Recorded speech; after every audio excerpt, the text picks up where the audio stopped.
জি, আসসালামু আলাইকুম।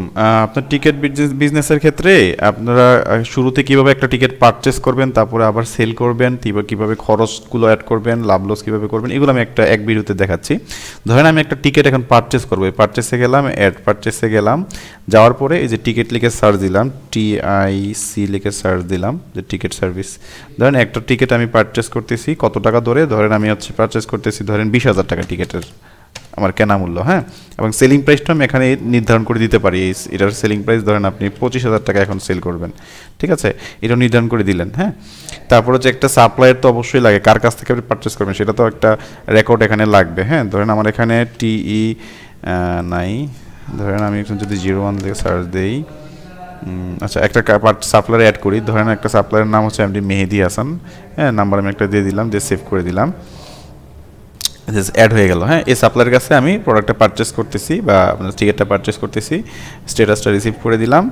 আর এই যে সাপ্লায়ারকে আমি পে করতেছি কিনা সেটা এখনও কিন্তু এখানে বিষয় আছে, মানে অ্যাকাউন্টসটা কিন্তু এখানে মেনটেন হচ্ছে, যে আমি এই যে 20,000 টাকা আমার ডিউ দেখাচ্ছে, হ্যাঁ, আমি যদি পে করি তাহলে ডিউটা কেটে যাবে। ধরেন 20,000 টাকা আমি পুরোটাই পে করে দিলাম, ঠিক আছে। এবং কোন অ্যাকাউন্ট থেকে দিচ্ছি সেটাও কিন্তু এখান থেকে ধরা দিতে পারতেছি, এটা ক্যাশ অ্যাকাউন্টে দিচ্ছি, যে আপনার একাধিক অ্যাকাউন্ট থাকতে পারে বা আপনার ব্যাঙ্ক অ্যাকাউন্ট থাকতে পারে, কিসে দিচ্ছি সেটা আমি এখান থেকে ধরা দিতে পারেন, ঠিক আছে। ধরেন ক্যাশ অ্যাকাউন্ট থেকে আমি পে করে দিচ্ছি, তাহলে টিকিটটা আমার পে করে দেওয়ার সাথে সাথে এই যে দেখেন 20,000 টাকার একটা পারচেস কমপ্লিট হয়ে গেছে। এখন যদি আমি সেল করতে যাই, ধরেন আমি একটু সেল করব, সেল করার সময় আমি যদি এখন টিকিট লিখে সার্চ দিই অথবা টিকিট সার্ভিস লিখে যে এখানে টিকিট সার্ভিস চলে আসছে, হ্যাঁ, এখান থেকে ক্লিক করে নিতে পারি অথবা এখানে সার্চ করে নিতে পারি। দেখেন আমি 25,000 টাকা সেট করছিলাম, দ্যাটস ওই 25,000 টাকা এখানে চলে আসছে।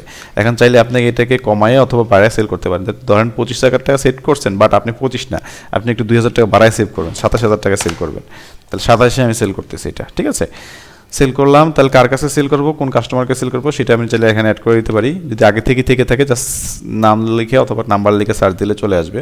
আর যদি না থাকে তাহলে এখানে অ্যাড বাটনে ক্লিক করে তার নাম্বার অ্যাড করলে কাস্টমার নাম অ্যাড হয়ে যাবে। তাহলে ধরেন 27 পুরোটাই আমি হচ্ছে কি ক্যাশে সেল করে দিচ্ছি, সেল করে দিলাম, তাহলে আমার সেল হয়ে গেল। সেল হওয়ার সাথে সাথে এরকম একটা মেমো চলে আসলো, হ্যাঁ, মেমোটা কাস্টমাইজেবল, আমি আগে আর একটা ভিডিওতে বলেছিলাম, একদম সুন্দর লোগো টোগো দিয়ে আপনার লেটার হেড দিয়ে পুরো মেমোটা খুব সুন্দর করে কাস্টম করা যায়, ঠিক আছে। যেমন আমি আজকে আরেকটা কাস্টমাইজেবল মেমো আমরা করে দিয়েছি, যেমন এরকম একটা মেমো আমরা কাস্টমার করে দিয়েছি, এবং চাইলে আপনার মতো করে আমরা করে দিতে পারবো, এটা নিয়ে কোনো ঝামেলা নাই। তারপর হচ্ছে গিয়ে যদি আমরা একটু ব্যাকে যাই, সো মেমোটা হয়ে গেল।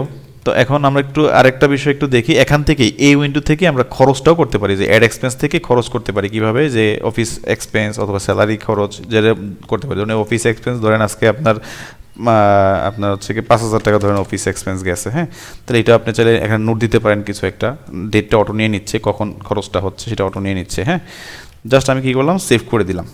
সেভ করে দেওয়ার সাথে আমার কস্টিংটাও হইলো, আমার হচ্ছে গিয়ে সেলও হইলো, পারচেসও হইলো। এখন যদি আমি একটু ব্যাকে যাই, আমার হোমে ড্যাশবোর্ডে সুন্দর করে দেখাই দিচ্ছে, দেখেন যে আজকে টোটাল 27,000 টাকার আমার সেল করছি, 20,000 টাকা পারচেস করছি, আর 5,000 টাকা আমার কী করছি, খরচ করছি, হ্যাঁ। তাহলে আমার নেট ব্যালেন্স আছে এখন 22,000 টাকা, হ্যাঁ, 22,000 টাকা আমার ব্যালেন্স আছে, কারণ 27 থেকে 5 খরচটা বাদ দিলে আমার 22,000 টাকা থাকে, ঠিক আছে।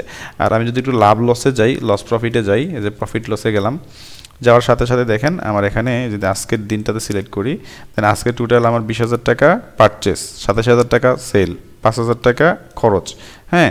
আর তাইলে আমার গ্রস প্রফিট হচ্ছে 7,000 টাকা, আর নেট প্রফিট হচ্ছে 2,000 টাকা, কারণ আমার ওই যে কি 5,000 টাকা এক্সপেন্স গেছে, দ্যাটস ওয়াই 7 থেকে 5 বিয়োগ দিলে 2,000 টাকা থাকে। তাহলে দেখেন টিকিট পারপাসে আমার আজকে 7,000 টাকা কস্টিং মানে খরচ হয়েছে, সরি লাভ হয়েছে।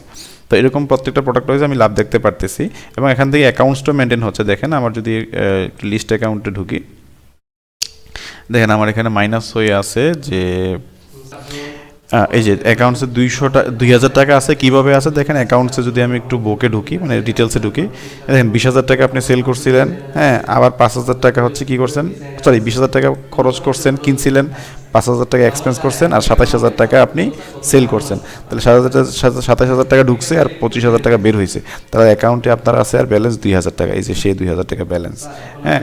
সুন্দর করে প্রত্যেকটা আপনার ব্যাঙ্ক অ্যাকাউন্টে এভাবে আসলে আপনার মেনটেন হবে, কয় টাকা ঢুকলো, কয় টাকা বের হইলো, কী পারপাসে ঢুকলো, কী পারপাসে বেরোলো, প্রতিটা জিনিসের একটা রেকর্ড থাকবে এখানে, হ্যাঁ। সো এই বিষয়গুলো খুব সুন্দরভাবে আমাদের সফটওয়্যারে আছে, এবং আমি ড্যাশবোর্ডটা মনে হয় আগেও দেখাইছি আপনাকে, যে এখানে টোটাল সেল, টোটাল পারচেস, হ্যাঁ, এবার সেল ডিউ থাকলে নিচে দেখাচ্ছে, পারচেস ডিউ থাকলে দেখাচ্ছে, হ্যাঁ, খরচ কত, নেট ব্যালেন্সটা কত আছে, হ্যাঁ, নিচে প্রতিদিনে কত টাকা সেল হচ্ছে, হ্যাঁ, যেমন দেখেন 25 তারিখে আপনার সেল ছিল 1260 টাকা, এরপরে এসে জানুয়ারির 4 তারিখে এত টাকা সেল, আর আজকে এসে আপনার 27,000 টাকা সেল।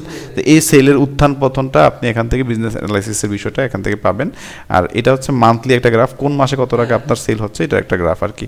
তো এই হচ্ছে বিষয়। পুরোটা যদি না বুঝেন আমাকে কাইন্ডলি আরেকবার একটু নক দিবেন প্লিজ। আসসালামু আলাইকুম।